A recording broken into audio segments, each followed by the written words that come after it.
Hey, what's going on, everybody? My name is Corey, better known as the Seaman, and I want to welcome you to another edition of the Seaman's Cinema Sit-Down. I owe you guys a review. I am really sorry. My day got away from me the other day when I thought I was going to get to reviewing this movie, and then the days that preceded also got away from me, and I'm a little behind. So it's time to catch you guys up on my thoughts for Eddie Murphy's latest film. This is a movie I got really excited about because the idea of Eddie coming back makes me really happy.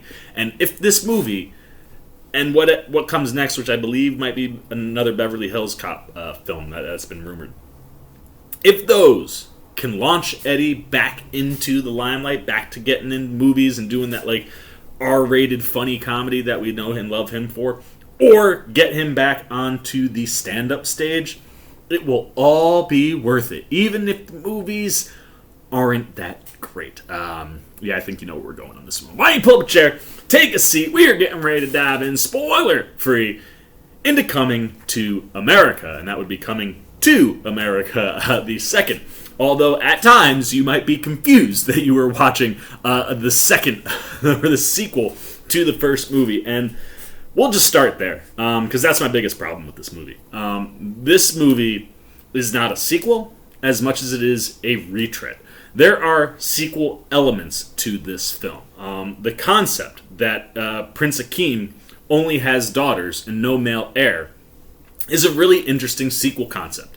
And we get to play a little bit with that at the beginning of the movie, and we get to play a little bit with that at the end of the movie. And ironically, those were the two sections of the film that really worked for me.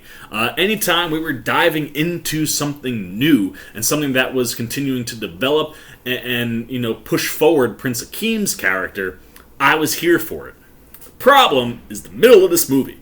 After Prince Akeem goes and finds his son in New York, which he does fairly quickly and efficiently, bringing him back to Africa, which I thought, based off the trailer, was an interesting concept, right? Like, do the Coming to America flipped, have the American come to Africa and get used to it. And ironically, I think that stretch of the movie does its best when it is leaning into that concept and the idea of the American being the fish out of water. And there's a section where you see Prince Akeem's son, Lavelle Johnson, played by Jermaine Fowler, we'll get to in a second, that involves a lion.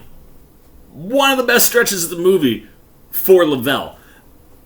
That stuff worked. The problem is most of Lavelle's story is literally a beat-for-beat retread of the first Coming to America. And the problem is he's not funny. He certainly isn't as funny as Eddie Murphy. And he's my biggest issue with the entire movie. I was not impressed with Jermaine Fowler at all.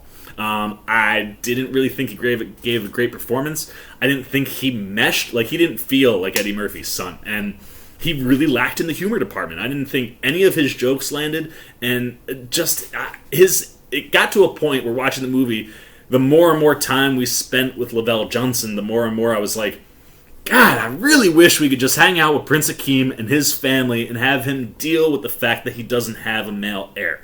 And the other thing, the fact that Lavelle Johnson even exists at all kind of hurts Prince Akeem's character. Like, I rewatched the first one right before putting this one on, and like, Prince Akeem is a pure character, so to have him have slept with anyone who wasn't Lisa and have a kid outside of that marriage, even though it happened before he met Lisa, it just really kind of ruins the character to a degree. It takes away something that you really like about Prince Akeem.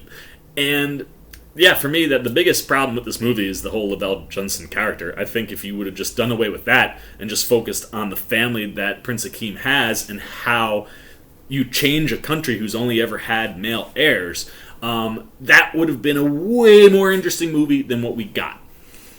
That said, just about everything that's not Lavelle Johnson works pretty well in this movie. Eddie, like I said, is fantastic. Eddie still got it. That was the biggest takeaway from this movie for me, is that Eddie still has it, man. Like, he can still make you laugh out loud, and specifically watching Coming to America right before putting this on, still had that magic that Prince Akeem had. And I just wish we could have spent more time with him being that character, rather than this character who's worried about finding a male heir, training the male heir to become the prince. Like, you have to go through a test, which, like I said, the only interesting stuff with Lavelle Johnson that I did like. But like I said, Eddie's got it, man. Like, I loved everything that was going on when he's on camera and when he's front and center. And when Prince Akeem's story is what we're focusing on. There is an absolutely wonderful moment later on in the film with Eddie and John Amos. Yes, John Amos is back because everybody is back, and it's wonderful to see him. He gets some great nostalgia beats, but specifically, this scene with Eddie, it's one of the best pieces of the entire film because it dives into Prince Akeem's character and the things he's wrestling with, and I was just really glad that conversation and that push that happened in the movie happened with John Amos because it involves a lot of things that are really, really important to Prince Akeem from that first movie. And that stuff, is wonderful. That's when the movie really is at its best. And the other thing I'm going to have to say is if you're going to head back into Beverly Hills Cop, Eddie's got to hit the gym a little bit. He is out of shape, and they actually poke fun at that in the movie. There's a stretch where he's running from one place to another, and it's not a very long run, and when he gets there, he's like, if you're going to dive into Beverly Hills Cop, need to get in a little bit better shape, maybe. But from the comedy standpoint, like I said, Eddie still got it. Arsenio also still has it. I love when he plays Semi, and I love when both of them play all of the other characters that they play. And that's maybe the best done thing in this movie are the nostalgia beats. The nostalgia beats, specifically with all the other characters that Eddie and Arsenio play, are brilliant. They're so good. Going back to the barber shop, going back to the church, just seeing all these characters that we knew from the first movie pop back in where and when they do, I thought really, really worked. And even some of the characters that we met in Zamunda. There is a specific character that is tied to Wesley Snipes. It was one of those things where I didn't put this together in the trailers, but then rewatching the movie, as soon as they said his name, I was like, oh, that's who that is. And there's a really interesting beat in there that I was dying.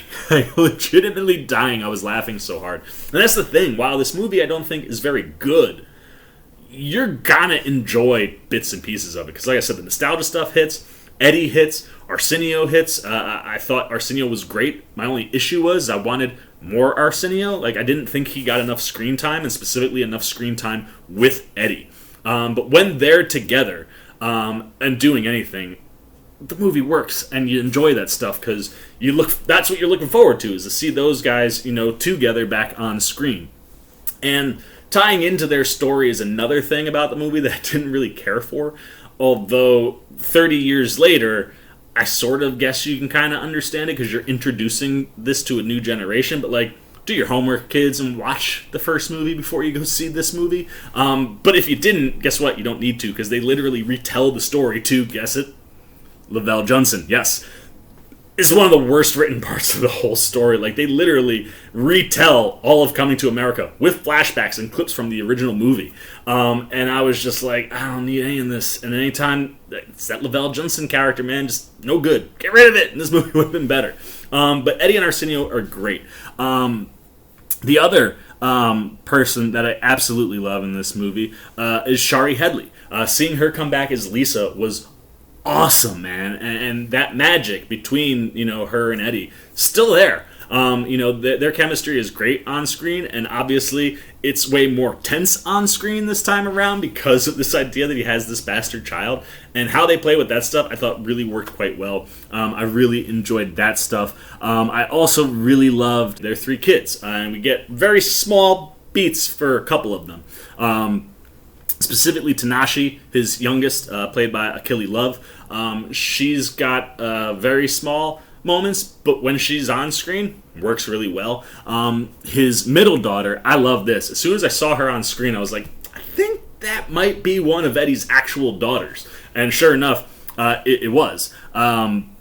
Bella Murphy plays his middle daughter, Oma, and I just thought that was beautiful to see Eddie's own daughter on screen playing his daughter in the movie, and some of the beats that they gave her, it just warms your heart to see stuff like that. And like I said, for the little bit that she has, she's pretty good. But the standout from the three, and the one that gets the most story, is the oldest, who is played by Namzamo Batha, who plays Marembe. And this is the story that I wanted. I thought she was excellent on screen. I really thought she did quite well with what they gave her, and that just made me want to dive into that story more and just kind of deal with the fact that, like, you don't have a male heir. So how do you move on? How do you allow Zamunda to progress? And that's one of the biggest things with this movie is the tie that it has to King Jafar. Played by James Earl Jones, Prince Akeem's dad. He is on his deathbed. One of the reasons he forces Prince Akeem to go find this bastard son that he has.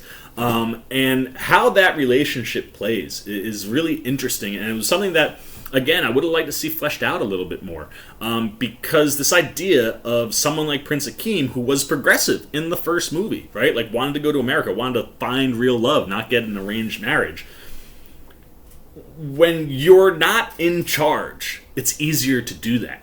But when you are in charge and all that pressure is on you, all of a sudden there are elements to Prince Akeem that kind of change. And the things that he wants to carry on to, make his father proud, more or less, and how that plays in. That's a story that I would like to see more of. We only get little bits of it. But anything that has to do with James Earl Jones in this movie is amazing. There is one particular thing that has to do with James Earl Jones' character that was just great, because it was just like a great moment for him, and it was highly entertaining to just see it play out the way it did. And like I said, the beginning of this movie, before Eddie goes to America, I loved all that stuff. And then when he first gets to America, I love that stuff. Like I said, seeing a lot of our old friends was a lot of fun. That middle stuff, and really, really interesting. But James Earl Jones is great, and like I said, the stuff around him I really enjoyed. Then, of course, there's so many freaking people in this movie. Wesley Snipes pops in here as General Izzy. I didn't dislike his part of the story or what it meant, and if you would have fleshed out that family concept and not having a male heir, that story probably could have been more interesting, but it ends up being more of a cameo kind of appearance for Snipes, and he has a lot of fun with it, as does pretty much anyone that has like a cameo type role. Snipes has a lot of fun. Certainly Tracy Morgan has a bunch of fun, and while I don't necessarily love his character in this movie, I just love seeing Tracy do anything, because he's not supposed to still be here.